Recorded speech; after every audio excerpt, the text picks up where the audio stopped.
time in physics is defined by its measurement. Time is what the clock reads. In classical, non-relativistic physics, it is a scalar quantity, and, like length, mass, and charge, is usually described as a fundamental quantity. Time can be combined mathematically with other physical quantities to derive other concepts such as motion, kinetic energy, and time-dependent fields. Timekeeping is a complex of technological and scientific issues, and part of the foundation of record-keeping. Eventually, it became possible to characterize the passage of time with instrumentation, using operational definitions. Simultaneously, our conception of time has evolved, as shown below. The unit of measurement of time, the second. In the International System of Units, the unit of time is the second symbol. It is a base unit, and it is currently defined as the duration of 9,192,631,770 periods of the radiation corresponding to the transition between the two hyperfine levels of the ground state of the cesium-133 atom. This definition is based on the operation of a cesium atomic clock. The state-of-the-art in timekeeping. Prerequisites measurement. Scientific notation. Natural units. The UTC timestamp in use worldwide is an atomic time standard. The relative accuracy of such a time standard is currently on the order of 1015, corresponding to 1 second, in approximately 30 million years. The smallest time step considered observable is called the Planck time, which is approximately 5.391 and 44 seconds, many orders of magnitude, below the resolution of current time standards. Conceptions of time. Andromeda Galaxy, M31, is 2 million light-years away. Thus we are viewing M31's light from 2 million years ago, a time before humans existed on Earth. Both Galileo and Newton, and most people up until the 20th century, thought that time was the same for everyone everywhere. This is the basis for timelines, where time is a parameter. Our modern conception of time is based on Einstein's theory of relativity, in which rates of time run differently depending on relative motion, and space and time are merged into space-time, where we live on a world line rather than a timeline. Thus time is part of a coordinate, in this view. Physicists believe the entire universe, and therefore time itself, dubious discuss, began about 13.8 billion years ago in the Big Bang. See time in Cosmology below. Whether it will ever come to an end is an open question. See Philosophy of Physics. Regularities in nature. In order to measure time, one can record the number of occurrences, events, of some periodic phenomenon. The regular recurrences of the seasons, the motions of the sun, moon, and stars were noted and tabulated for millennia before the laws of physics were formulated. The sun was the arbiter of the flow of time, but time was known only to the hour for millennia, hence the use of the gnomon was known across most of the world, especially Eurasia, and at least as far southward as the jungles of Southeast Asia. In particular, the astronomical observatories maintained for religious purposes became accurate enough to ascertain the regular motions of the stars and even some of the planets. At first, timekeeping was done by hand by priests, and then for commerce, with watchmen to note time as part of their duties. The tabulation of the equinoxes, the sand glass, and the Walther clock became more and more accurate, and finally reliable. For ships at sea, buoys were used to turn the sand glasses, and to call the hours. Mechanical clocks. Richard of Wallingford, 1292–1336. Abbot of St. Albans Abbey, famously built a mechanical clock, as an astronomical orrery about 1330. By the time of Richard of Wallingford, the use of ratchets and gears allowed the towns of Europe to create mechanisms to display the time on their respective town clocks. By the time of the scientific revolution, the clocks became miniaturized enough for families to share a personal clock, or perhaps a pocket watch. At first, only kings could afford them. Pendulum clocks were widely used in the 18th and 19th century. They have largely been replaced in general use by quartz and digital clocks. Atomic clocks can theoretically keep accurate time for millions of years. They are appropriate for standards and scientific use. Galileo, The Flow of Time. Reproducibility. In 1583, Galileo Galilei, 1564-1642, discovered that a pendulum's harmonic motion has a constant period, which he learned by timing the motion of a swaying lamp in harmonic motion at Mass at the Cathedral of Pisa, with his pulse. In his Two New Sciences, 1638, Galileo used a Walther clock to measure the time taken for a bronze ball to roll a known distance down an inclined plane. This clock was a large vessel of water placed in an elevated position. To the bottom of this vessel was soldered a pipe of small diameter giving a thin jet of water, which we collected in a small glass during the time of each descent. Whether for the whole length of the channel, or for a part of its length, the water thus collected was weighed, after each descent, on a very accurate balance. The differences and ratios of these weights gave us the differences and ratios of the times. And this with such accuracy, that although the operation was repeated many, many times, there was no appreciable discrepancy in the results. Galileo's experimental setup, to measure the literal flow of time, in order to describe the motion of a ball, preceded Isaac Newton's statement in his Principia. I do not define time, space, place, and motion as being well known to all. The Galilean transformations assume that time is the same for all reference frames. In or around 1665, when Isaac Newton, 1643-1727, derived the motion of objects falling under gravity, the first clear formulation for mathematical physics of a treatment of time began. Linear time, conceived as a universal clock, absolute, true, and mathematical time, of itself, and from its own nature flows equably without regard to anything external, and by another name is called duration, relative, apparent, and common time, is some sensible, and external, whether accurate or unequable, measure of duration by the means of motion, which is commonly used instead of true time, such as an hour, a day, a month, a year. The Walther clock mechanism described by Galileo was engineered to provide laminar flow of the water during the experiments, thus providing a constant flow of water for the durations of the experiments, and embodying what Newton called duration. In this section, the relationships listed below treat time as a parameter which serves as an index to the behavior of the physical system under consideration. Because Newton's fluence treat a linear flow of time, what he called mathematical time, time could be considered to be a linearly varying parameter, an abstraction of the march of the hours on the face of a clock. Calendars and ship's logs could then be mapped to the march of the hours, days, months, years, and centuries. Prerequisites. Differential equations. Partial differential equations. Lagrange, 1736-1813, would aid in the formulation of a simpler version of Newton's equations. He started with an energy term, L, named the Lagrangian, in his honor, and formulated Lagrange's equations. The dotted quantities denote a function which corresponds to a Newtonian fluxion, whereas denote a function which corresponds to a Newtonian fluent. But linear time is the parameter for the relationship between the and the of the physical system under consideration. Some decades later, it was found that the second-order equation of Lagrange or Newton can be more easily solved or visualized by suitable transformation to sets of first-order differential equations.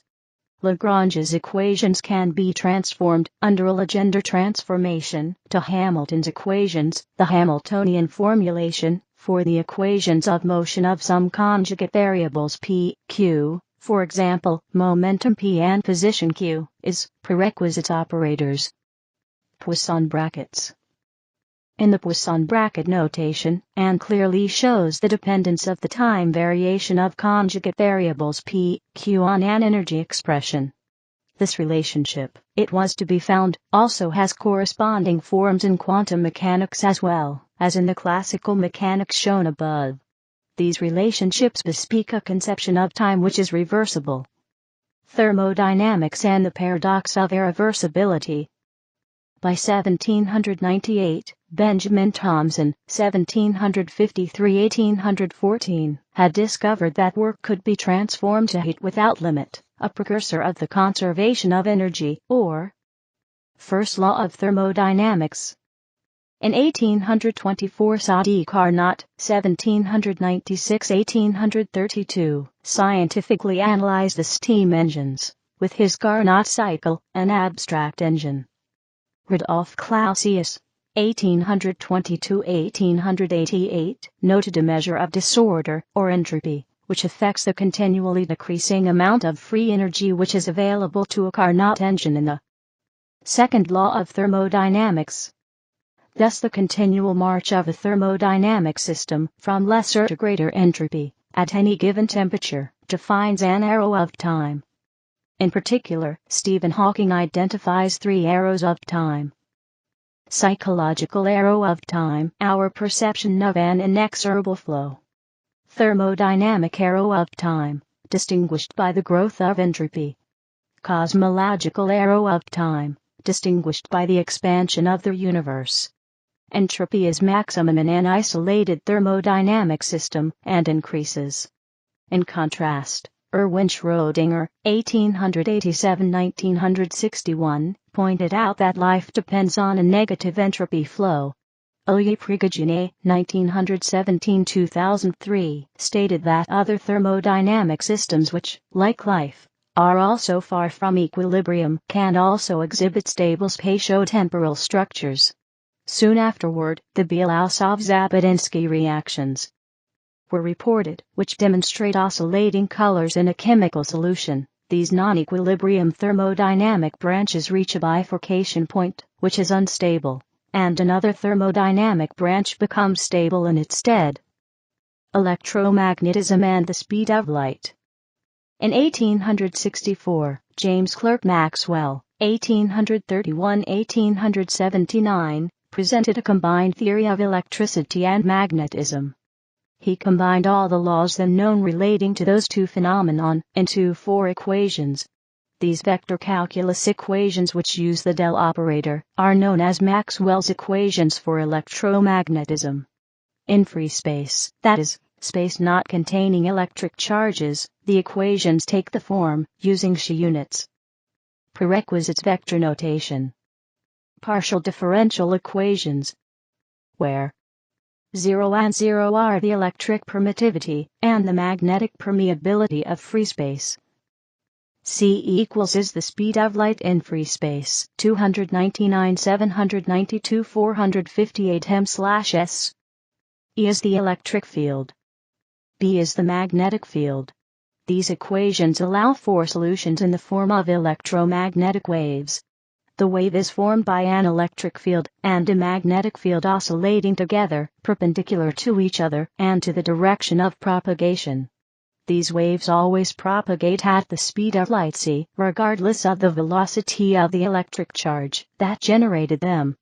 The fact that light is predicted to always travel at speed c would be incompatible with Galilean relativity if Maxwell's equations were assumed to hold in any inertial frame, reference frame, with constant velocity, because the Galilean transformations predict the speed to decrease or increase in the reference frame of an observer traveling parallel or anti-parallel to the light.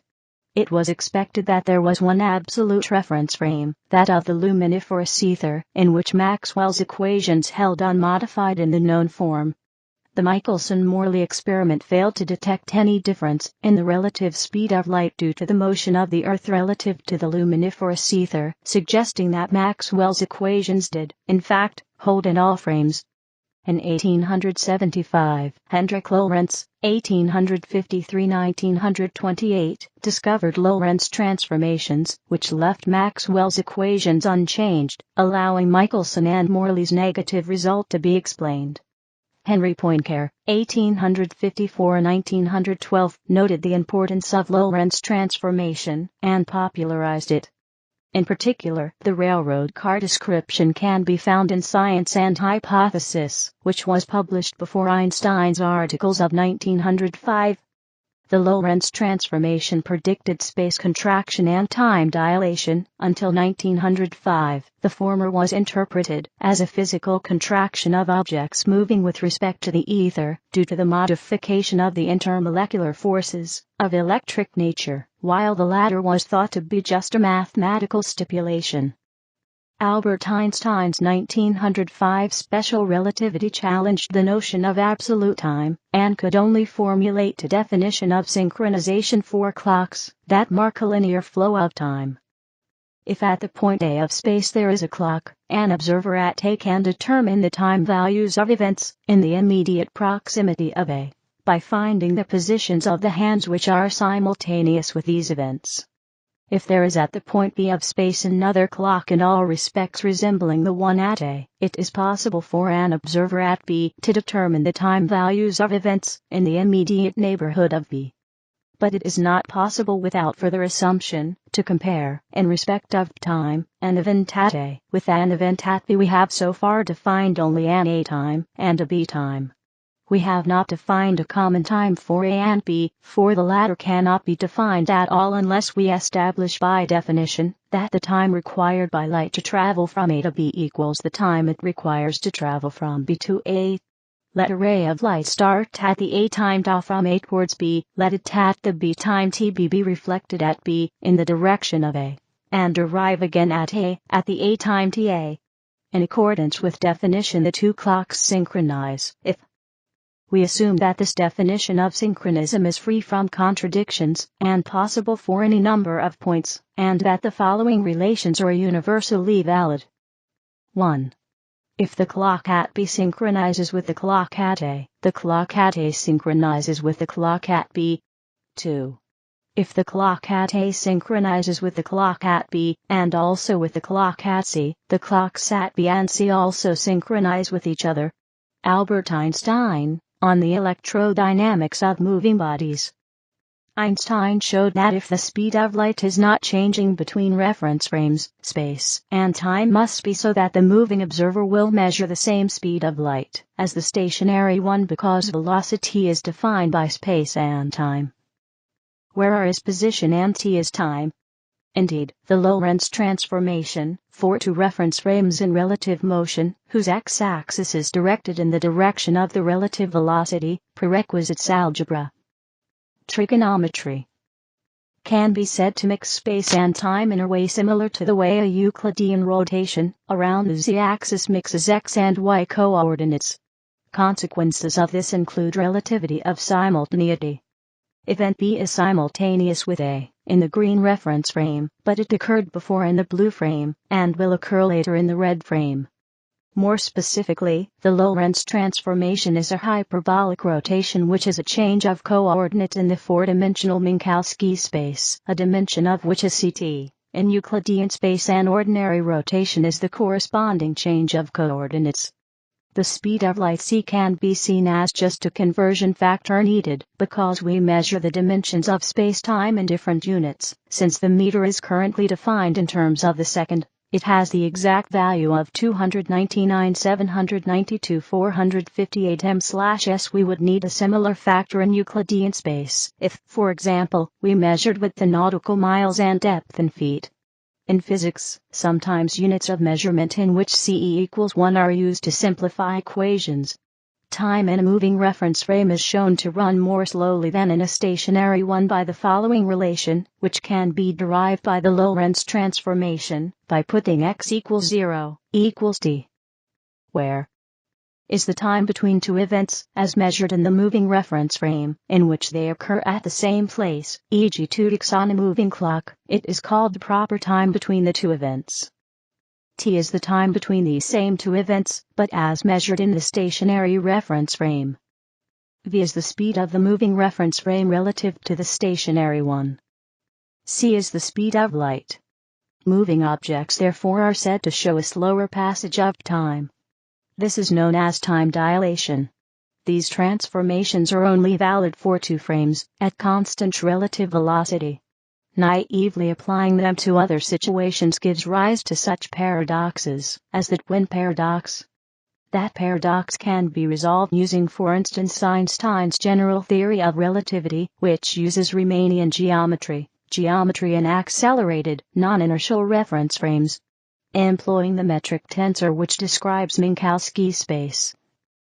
Einstein developed a geometric solution to Lorentz's transformation that preserves Maxwell's equations. His field equations give an exact relationship between the measurements of space and time in a given region of space-time and the energy density of that region. Einstein's equations predict that time should be altered by the presence of gravitational fields. See the Schwarzschild metric.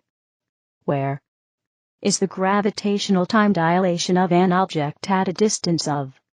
Is the change in coordinate time, or the interval of coordinate time? Is the gravitational constant? Is the mass generating the field? Is the change in proper time, or the interval of proper time? Or one could use the following simpler approximation. Time runs slower the stronger the gravitational field, and hence acceleration is. The predictions of time dilation are confirmed by particle acceleration experiments and cosmic ray evidence, where moving particles decay more slowly than their less energetic counterparts. Gravitational time dilation gives rise to the phenomenon of gravitational redshift and delays in signal travel time. Near massive objects such as the Sun, the global positioning system must also adjust signals to account for this effect. According to Einstein's general theory of relativity, a freely moving particle traces a history in space-time that maximizes its proper time. This phenomenon is also referred to as the principle of maximal aging, and was described by Taylor and Wheeler as principle of extremal aging. The path a free object takes between two events in space-time is the path for which the time lapse between these events, recorded on the object's wristwatch, is an extremum. Einstein's theory was motivated by the assumption that every point in the universe can be treated as a center, and that correspondingly, physics must act the same in all reference frames. His simple and elegant theory shows that time is relative to an inertial frame. In an inertial frame, Newton's first law holds. It has its own local geometry, and therefore its own measurements of space and time. There is no universal clock. An act of synchronization must be performed between two systems, at the least. Time in quantum mechanics. There is a time parameter in the equations of quantum mechanics. The Schrödinger equation is prerequisites physics. Quantum mechanics. One solution can be where is called the time evolution operator, and H is the Hamiltonian. But the Schrödinger picture shown above is equivalent to the Heisenberg picture, which enjoys a similarity to the Poisson brackets of classical mechanics. The Poisson brackets are superseded by a non-zero commutator, say H, A, for observably, and Hamiltonian H.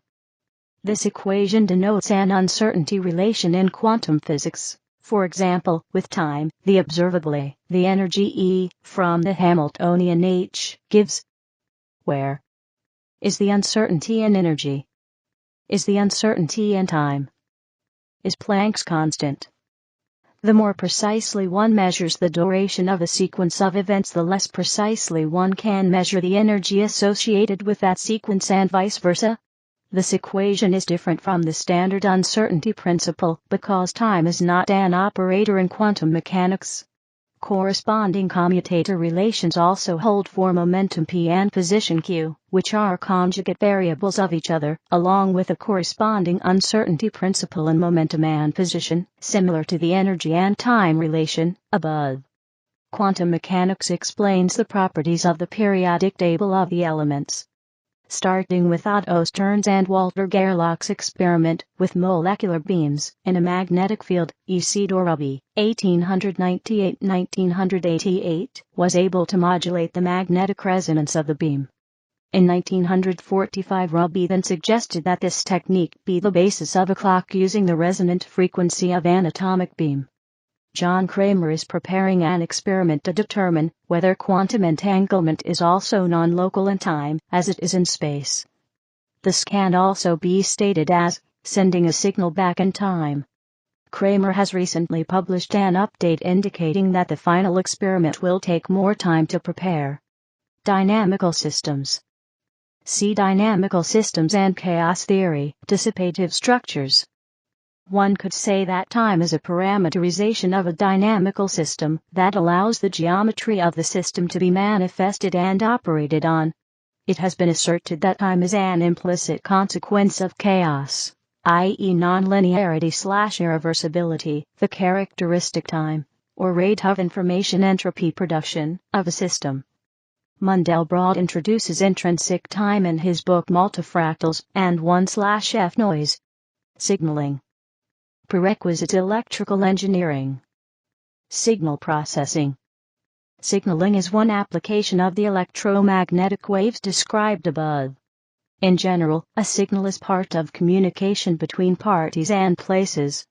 One example might be a yellow ribbon tied to a tree, or the ringing of a church bell. A signal can be part of a conversation, which involves a protocol. Another signal might be the position of the hour hand, on a town clock, or a railway station. An interested party might wish to view that clock, to learn the time. See time ball, an early form of time signal. Evolution of a world line of an accelerated massive particle. This world line is restricted to the time-like top and bottom sections of this space-time figure, and cannot cross the top, future, nor the bottom, past, light cone. The left and right sections, outside the light cones, are space-like. We as observers can still signal different parties and places as long as we live within their past light cone. But we cannot receive signals from those parties and places outside our past light cone. Along with the formulation of the equations for the electromagnetic wave, the field of telecommunication could be founded. In 19th century telegraphy, electrical circuits, some spanning continents and oceans, could transmit codes, symbol dots, dashes, and spaces. From this, a series of technical issues have emerged. See category synchronization. But it is safe to say that our signaling systems can be only approximately synchronized, a plesiachronous condition from which jitter need be eliminated. That said, systems can be synchronized at an engineering approximation using technologies like GPS. The GPS satellites must account for the effects of gravitation and other relativistic factors in their circuitry. See self-clocking signal. Technology for timekeeping standards. The primary time standard in the U.S. is currently NIST-F1, a laser-cooled CS fountain, the latest in a series of time and frequency standards, from the ammonia-based atomic clock, 1949, to the cesium-based NBS-1, 1952, to NIST-7, 1993. The respective clock uncertainty declined from 10,000 nanoseconds per day to 0.5 nanoseconds per day in 5 decades. In 2001, the clock uncertainty for NIST-F1 was 0.1 nanoseconds/day. Development of increasingly accurate frequency standards is underway. In this time and frequency standard, a population of cesium atoms is laser-cooled to temperatures of 1 microkelvin. The atoms collect in a ball shaped by 6 lasers, 2 for each spatial dimension, vertical, up/down, horizontal, left/right, and back/forth. The vertical lasers push the cesium ball through a microwave cavity. As the ball is cooled, the cesium population cools to its ground state and emits light at its natural frequency, stated in the definition of second above. 11 physical effects are accounted for in the emissions from the cesium population, which are then controlled for in the NIST-F1 clock. These results are reported to be IPM. Additionally, a reference hydrogen maser is also reported to be IPM, as a frequency standard for TI, International Atomic Time. The measurement of time is overseen by BIPM, Bureau International des Poids et Mesures, located in Sèvres, France, which ensures uniformity of measurements and their traceability to the International System of Units, SHE, worldwide. BIPM operates under authority of the Meter Convention, a diplomatic treaty between 51 nations, the member states of the convention, through a series of consultative committees, whose members are the respective national metrology laboratories. Time and Cosmology. The equations of general relativity predict a non-static universe. However, Einstein accepted only a static universe, and modified the Einstein field equation to reflect this by adding the cosmological constant, which he later described as the biggest mistake of his life. But in 1927, Georges Lemaitre, 1894-1966, argued, on the basis of general relativity, that the universe originated in a primordial explosion. At the Fifth Solvay conference that year, Einstein brushed him off with "Vos calculs sont corrects. Mais votre physique est abominable." Your math is correct, but your physics is abominable. In 1929, Edwin Hubble, 1889-1953, announced his discovery of the expanding universe. The current generally accepted cosmological model, the lambda-CDM model, has a positive cosmological constant, and thus not only an expanding universe, but an accelerating expanding universe. If the universe were expanding, then it must have been much smaller, and therefore hotter and denser in the past. George Gamow, 1904-1968, hypothesized that the abundance of the elements in the periodic table of the elements might be accounted for by nuclear reactions in a hot dense universe. He was disputed by Fred Hoyle, 1915-2001, who invented the term Big Bang to disparage it. Fermi and others noted that this process would have stopped after only the light elements were created, and thus did not account for the abundance of heavier elements.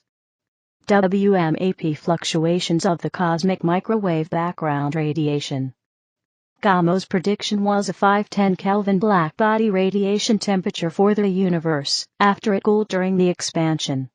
This was corroborated by Penzias and Wilson in 1965.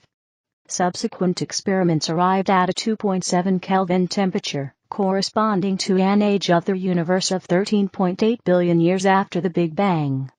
This dramatic result has raised issues. What happened between the singularity of the Big Bang and the Planck time, which, after all, is the smallest observable time? One might have time separated out from the space-time foam. There are only hints based on broken symmetries. See spontaneous symmetry breaking, timeline of the Big Bang, and the articles in category Physical Cosmology. General relativity gave us our modern notion of the expanding universe that started in the Big Bang. Using relativity and quantum theory, we have been able to roughly reconstruct the history of the universe. In our epoch, during which electromagnetic waves can propagate without being disturbed by conductors or charges, we can see the stars at great distances from us in the night sky. Before this epoch, there was a time, 300,000 years after the Big Bang, during which starlight would not have been visible. Reprise. Prerequisites reprises time precedes existence. He contrasts the views of Newton, Einstein, and quantum physics, which offer a symmetric view of time, as discussed above, with his own views, which point out that statistical and thermodynamic physics can explain irreversible phenomena as well as the arrow of time and the Big Bang.